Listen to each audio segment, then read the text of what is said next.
তৃণমূলকে লিড দিলেই পুরস্কার 1 লক্ষ। ভোটের আগেই ঘোষণা ক্যানিং পশ্চিম বিধায়কের। বিধায়ক পরেশরাম দাসের মন্তব্যে বিতর্ক। তৃণমূলকে সর্বোচ্চ লিড দিলেই লাখ টাকা পুরস্কার।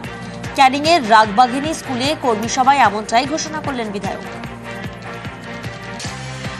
আমার 11টা অঞ্চলের মধ্যে যে অঞ্চল ভোটার লিস্ট অনুযায়ী, ভোটার সংখ্যা অনুযায়ী যে অঞ্চল প্রথম লিড দেবে, সেই অঞ্চলকে আমরা 1 লক্ষ টাকার পুরস্কৃত করব এবং দ্বিতীয় যে হবে তাকে 75,000 টাকা এবং তৃতীয় যে হবে তাকে আমরা 50,000 টাকা পুরস্কার করব।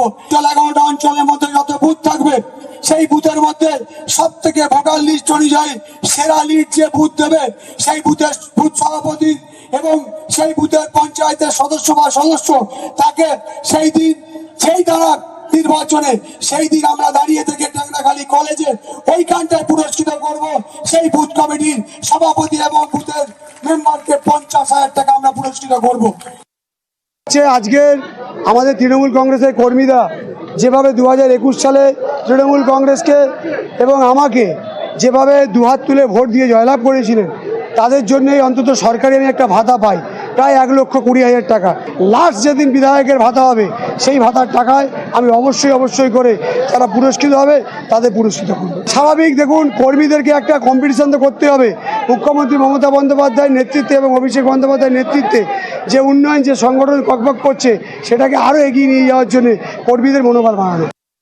ক্যানিং পশ্চিমের বিধায়ক পরেশরাম দাস যে বক্তব্য রেখেছেন কর্মী সভায়, সেটা পশ্চিমবঙ্গের রাজনীতির পক্ষে প্রচন্ড ভয়ঙ্কর। উনি টাকার প্রলোভন দেখাচ্ছেন ওনার কর্মীদের।